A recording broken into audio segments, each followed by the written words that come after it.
नमस्कार दोस्तों, हमारे चैनल पर आपका बहुत बहुत स्वागत है। दोस्तों, आज हम चर्चा करने जा रहे हैं यूजीसी ने कुछ नियम में बदलाव किए हैं, उनके बारे में चर्चा करेंगे।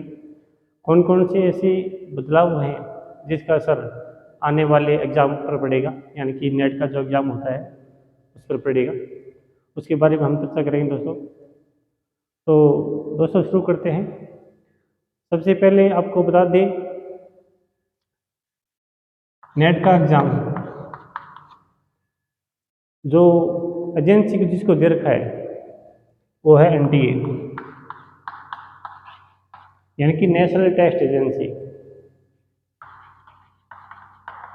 नेशनल टेस्ट एजेंसी ये नेट का और जेआरएफ का दोनों का पेपर आयोजित कराती है। एनटीए जो नेशनल टेस्ट एजेंसी है, ये अलग से एजेंसी बनाई है सरकार ने, जो जेआरएफ और नेट दोनों का पेपर आयोजित कराती है दोस्तों।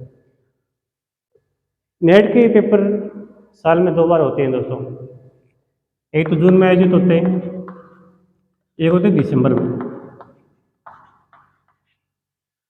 जून और दिसंबर में 2 बार पेपर आयोजित होते हैं। सबसे पहले देखते हैं दोस्तों, नेट के लिए जो योग्यता क्या है। अगर आप असिस्टेंट प्रोफेसर बनने जा रहे हो, कॉलेज लेक्चरर की तैयारी कर रहे हो, या आपको पीएचडी में एडमिशन लेना है, तो आपको पीजी होना चाहिए, पोस्ट ग्रेजुएशन होनी चाहिए, कौन से भी सब्जेक्ट में, एनी सब्जेक्ट। और उसमें दोस्तों जो कैटेगरी के हिसाब से आपको आरक्षण प्राप्त है, यानी कि जैसे आपकी कैटेगरी है उसके अनुसार आपको इसमें मार्क्स चाहिए। जैसे जनरल के लिए 55% चाहिए, ओबीसी के लिए 50% चाहिए। उसी अनुसार कैटेगरी के हिसाब से अलग अलग से आरक्षण की व्यवस्था इसमें मौजूद भी है दोस्तों। इससे आगे चर्चा शुरू करने जा रहे हैं कि पहले ये होता था कि नेट का एग्ज़ाम आप इस तरीके से देते थे जिससे आप जेआरएफ भी पास कर सकते हैं, साथ में नेट भी पास कर सकते हैं। यानी कि जेआरएफ और नेट का कंबाइंड एग्जाम होता था, साथ में एग्जाम होता था। अगर आपकी अच्छी रैंक आती है तो आपका एडमिशन जेआरएफ में हो जाता है, साथ साथ नेट पास भी हो जाता है। और जिन बच्चों को जेआरएफ नहीं होता, यानी कि जो फेलोशिप मिलती है एडमिशन के लिए, पीएचडी में जिनको एडमिशन लेना है उनको फेलोशिप मिलती है, छात्रवृत्ति मिलती है। अगर उनका नहीं होता तो वो किसके लिए एलिजिबल है? केवल असिस्टेंट प्रोफेसर के लिए, यानी कि उनको केवल नेट माना जाएगा। अगर दोनों पास होगी तो अच्छी बात है, उनका पीएचडी में एडमिशन भी हो जाता है और उनका नेट भी निकल जाता है। लेकिन अब इसके बाद में एक कैटेगरी और इसमें सरकार ने ऐड कर दी है। वो कैटेगरी कौन कौन सी है इसके बारे में चर्चा कर रहे हैं दोस्तों।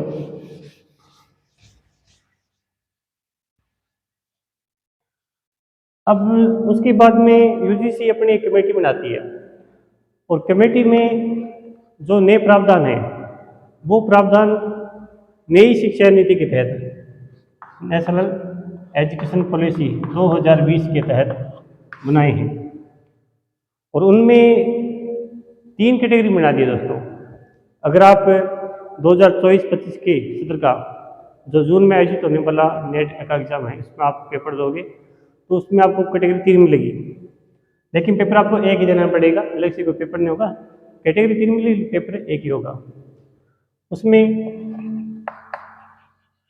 कैटेगरी नंबर 1, उसमें जो बच्चा जेआरएफ पास करेगा, नेट पास करेगा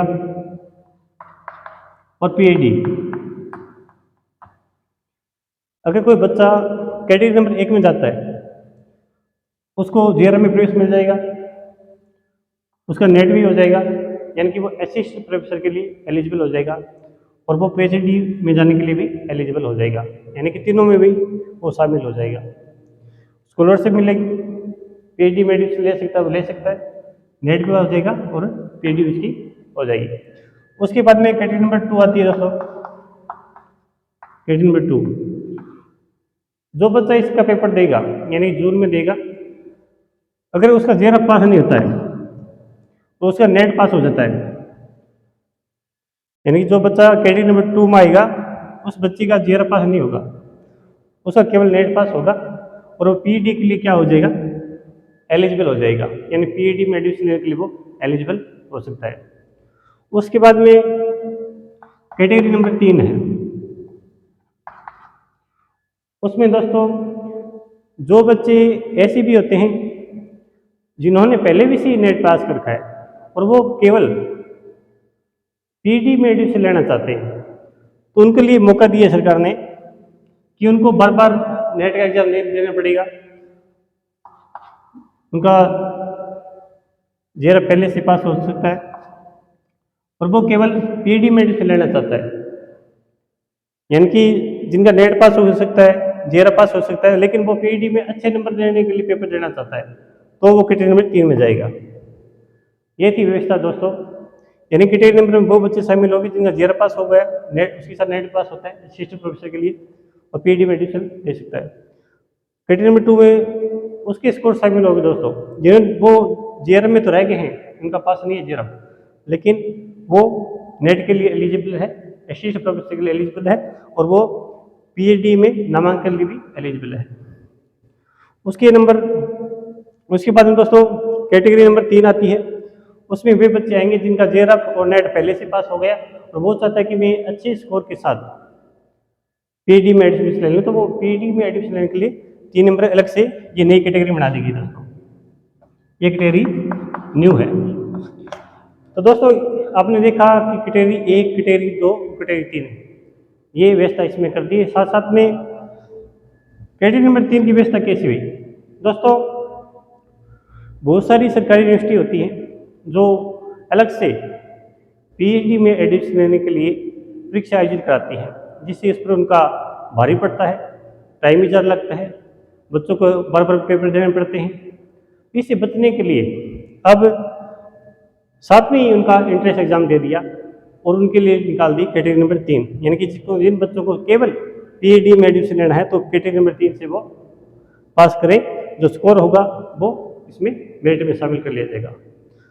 तो दोस्तों इसमें एक चीज़ और है, जैसे किसी बच्चे का कैटेगरी नंबर 2 और कैटेगरी नंबर 3, कैटेगरी नंबर 2 और कैटेगरी नंबर 3 जो बच्चा पास कर रखा हो वो पीईडी में एडमिशन लेने के लिए वैलिड होगा।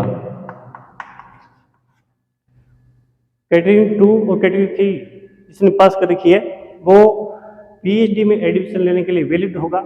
उसका स्कोर जैसे एग्जाम हो जाएंगे, स्कोर कार्ड आ जाएगा, आप पीएचडी में एडमिशन लेना है तो उसका कैसे स्कोर होगा। तो दोस्तों इसमें जितने भी स्कोर आते हैं, जैसे एग्जाम के स्कोर आ गए आपके, उसमें आपके 70% स्कोर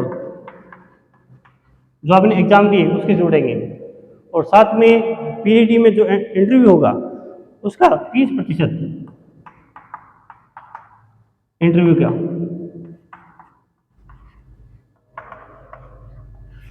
का स्कोर शामिल होगा।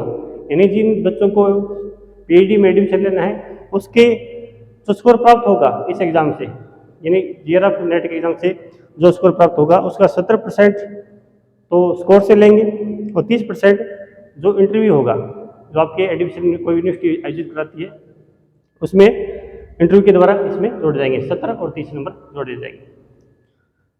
तो दोस्तों आपने देखा कि कैटेगरी 2 और कैटेगरी 3 में एडमिशन लेने की प्रक्रिया अब अलग से कर दी गई है। इसके लिए स्पेशल आप एग्जाम दे सकते हैं, अच्छे स्कोर प्राप्त कर सकते हैं और उसमें आपके जो इंटरव्यू के नंबर वो भी काम आएंगे 30%, और जो नेट के जो स्कोर आएगा उसका 70% भी इसमें जोड़ेगा एडमिशन लेने के लिए।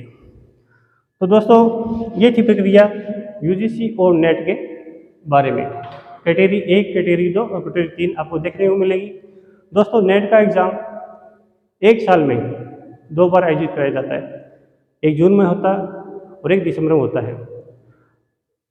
अभी थोड़े दिनों के बाद में इसकी प्रक्रिया स्टार्ट हो जाएगी और आपको सिलेबस के बारे में आपको बता दिया जाएगा अभी चर्चा चल रही है कि इसका सिलेबस भी चेंज होगा यूजीसी नेट का, उसके बारे में हम अलग से वीडियो लेकर आएंगे।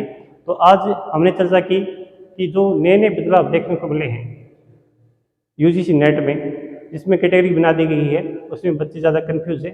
कन्फ्यूजन की अभी कोई जरूरत नहीं है दोस्तों, क्यों आपको सोल्यूशन दे दिया है।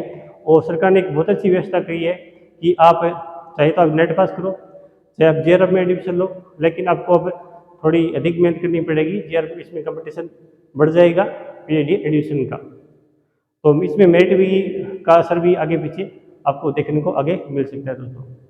तो दोस्तों ये थी हमारे यूजीसी नेट के बदलावों के बारे में चर्चा हमने आज की है। तो आपको हमारा ये वीडियो कैसा लगा, आप हमारे चैनल को सब्सक्राइब करें, कमेंट करें, लाइक करें। आपका बहुत बहुत धन्यवाद दोस्तों।